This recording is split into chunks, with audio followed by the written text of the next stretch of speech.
రంగారావు గారి performance మాయాబజార్లో highlight అండి. KV Reddy గారు రామారావు గారితో ఘటోత్కచుడు క్యారెక్టర్ హైలైట్ చేస్తూ మాయాబజార్ చేయాలనుకుంటున్నాను నేను, అందులో నువ్వు యాక్ట్ చేస్తావు అని చెప్పారు. అని అంటే రామారావు గారు అన్నారు, ఏమంటే నేను హీరోగా వేస్తున్నాను కదా, ఘటోత్కచుడు వేషంలో నన్ను చూడరేమోనండి, బాగుంటుందేమోనండి అన్నట్టు రామారావు గారు. ఘటోత్కచుడు నువ్వు కాదయ్యా, నువ్వు కృష్ణుడి వేషం వేస్తావు, తర్వాత ఎస్వి రంగారావు గారు ఘటోత్కచుడు వేస్తారు అని అన్నాడు. అప్పటికి కృష్ణుడిగా ఒక సొంతూరు సినిమాలో కృష్ణుడిగా కనిపించాడు రామారావు గారు. సొంత ఊరిలో ఒక సినిమా ఉంది, అందులో ఒక చోట కృష్ణుడిగా కనిపిస్తే ఆడియన్స్ నవ్వారంట, రామారావు కృష్ణుడు ఏంటని. కానీ కేవీ రెడ్డి గారు కృష్ణుడిగా చూపించడానికి రామారావు ఫేస్ చాలా బాగుంటుంది అని కన్విన్సింగ్ అందరినీ కన్విన్స్ చేసి రామారావు గారిని కృష్ణుడి చేత వేషం వేయించాడు అది అనుకోండి. తర్వాత మాయాబజార్లో ఎస్వి రంగారావు గారు వివాహ భోజనం పాట ఉంటుంది చూసారా, లడ్డూలు అన్నీ ఆ పదార్థాలన్నీ ఉంటాయి, అక్కడ పాట వివాహ భోజనం పాట చిన్నప్పుడు నేను చూశాను, ఇప్పటికీ ఆ పాట నాకు గుర్తు. వివాహ భోజనంబు వింతైన వంటకంబు వియాల వారి విందు అహహ నాకే ముందు అని ఇప్పటికీ కూడా ఆ పాట ఇంకా వినిపిస్తుంది, ఇంకా ఎంజాయ్ చేస్తూ ఉంటారు. ప్రతి కచేరీలో మాకు గుంటూరులో ఒక అసోసియేషన్ ఉంది, ఒక ఆయన సాంబయ్య గారు అని ఒక ఆయన ఉన్నాడు, ఆయన ఎప్పుడు వచ్చినా ఈ వివాహ భోజనంబు పాట పాడతాడు. తర్వాత రంగారావు గారు మాయ శశిరేఖ వేషంలో వస్తాడు చూడండి, వచ్చేటప్పుడు ఎస్వి రంగారావు గారి పర్ఫార్మెన్స్ కానీ శశిరేఖ పర్ఫార్మెన్స్ కానీ ఇద్దరు పోటీపడి నటించారని చెప్పాలి. ఒకానొక సందర్భంలో ఎస్వి రంగారావు గారు ఆర్ట్ డైరెక్టర్ వాళ్ళు కొలీగ్స్ అని చెప్పాను కదా, కాంటెంపరీస్, వాళ్ళు సంభాషించుకుంటా సావిత్రి టాపిక్ వచ్చింది. సావిత్రి టాపిక్ వస్తే రంగారావు గారు, నేను పక్కనే ఉన్నా చూశా, ఒరే దాని పేరెత్తకరా మహానుభావురాలా, మహానటరా, సావిత్రి మహానటరా అని ఇలా దండం పెట్టాడండి.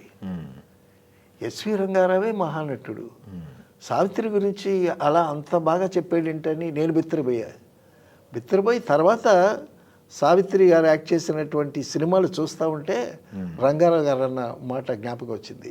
అంటే పక్క ఆర్టిస్ట్ని అభినందించేటటువంటి గొప్ప మనస్తత్వం కూడా ఆయనది. ఓకే, సో అటువంటి రంగారావు గారు. తర్వాత సంపూర్ణ రామాయణంలో ఏమి డైలాగులండి, ఎన్ని మొత్తం కలిసి 30 సంవత్సరాలు చేశారా, 30 ఇయర్స్? 30 ఇయర్స్. సంపూర్ణ రామాయణంలో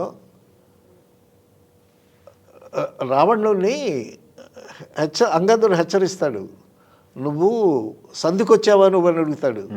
అనంటే సంధికే వచ్చాను, నీకు పాఠం చెప్పడానికి వచ్చాను, ఇప్పటికైనా మించిపోయింది లేదు, నువ్వు వెళ్ళి రాముడిని శరణు వేడు అని అంగద రాయబారంలో 30 కోటి దేవతల చే త్రికాల పాదాభివందన చేయించుకొని రావణాసురుడు ఒక్క మానవ మాతృడు చలన రాలుట అని చాలా అద్భుతంగా చెప్తాడు డైలాగు.